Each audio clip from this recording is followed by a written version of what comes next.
Bonjour, c'est Gilles sur boursicoté.com. Voici l'analyse technique Forex et matières premières pour cette journée du mercredi 10 février 2016.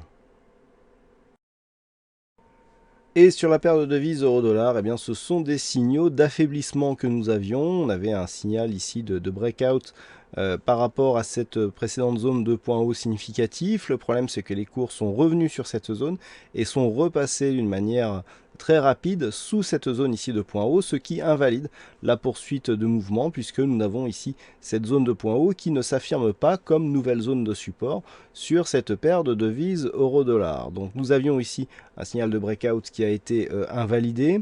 Qui plus est, sur cette configuration, nous avons des divergences baissières qui apparaissent. On peut le voir ici sur ce RSI, où nous avons ici des plus hauts descendants alors que les plus hauts montent sur les graphes. C'est relativement clair ici sur cette phase. Et nous l'avons aussi sur le stochastique, puisque entre ces deux zones de points hauts, eh bien, on a maintenant 3 points significatifs qui sont baissiers.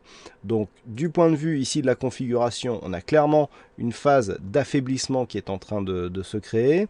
Cette phase d'affaiblissement sera validée par la rupture de ce point bas significatif à 1.1087. En attendant, nous pouvons assister à une phase de stabilisation sur la paire de devises euro-dollar suite à sa forte baisse. À sa forte hausse. Nous avons donc un signal de consolidation ici. Le retracement des 23,6% a été testé à la baisse et nous avons donc un objectif à 1.1136 qui représente le retracement à 38,2% de l'intégralité ici de cette phase de hausse. Toutefois, d'un point de vue court terme, on reste dans un flux plutôt haussier puisque d'un point de vue court moyen terme, il faudrait revenir sous cette zone des 1.1065 pour invalider le mouvement haussier.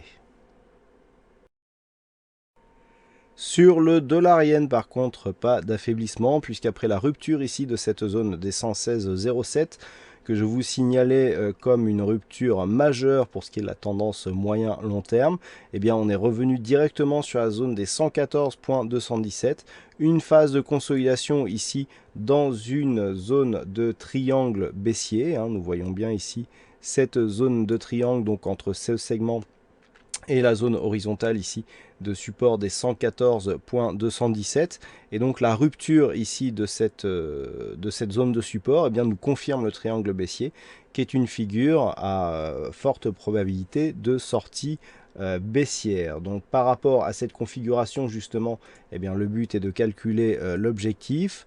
Donc on prend ici l'amplitude totale de cet objectif que l'on va rendre un peu plus visible.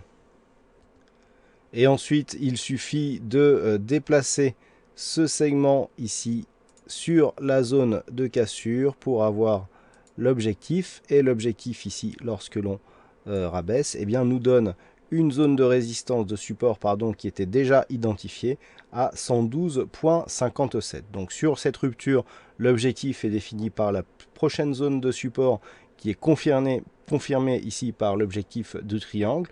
Bien entendu, on reste baissier ici sur l'évolution de cette paire de devises dollar-yen, et ce, tant que les cours ne remontent pas au-delà de cette zone des 116,07. Et enfin sur l'or, on reste ici relativement haut perché, malgré une petite phase d'affaiblissement aujourd'hui. Il faut dire que l'on était fortement suracheté suite à cette hausse ici qui nous a ramené au-delà des 1187 $ l'once. Pour revenir ici à une vue un peu plus rapprochée de cette zone d'évolution, on a donc validé ici la zone des 1187 ancienne résistance comme un support avant de légèrement faiblir ici sous cette zone. Malgré tout, rien de grave. On était ici sur une configuration fortement suracheté avec RSI stochastique en surachat. Un signal ici du MACD nous a permis de revenir brièvement sur les moyennes mobiles 20 arithmétiques et exponentielles.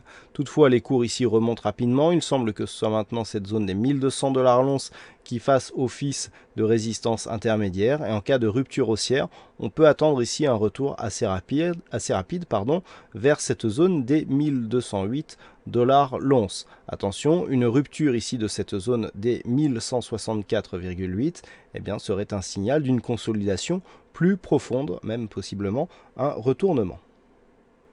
Voilà ce que nous pouvons dire sur cette analyse technique Forex et matières premières. Passez une bonne soirée, bonne chance dans le prochain trade. On se retrouve dès demain pour d'autres analyses techniques sur le site boursicoté.com.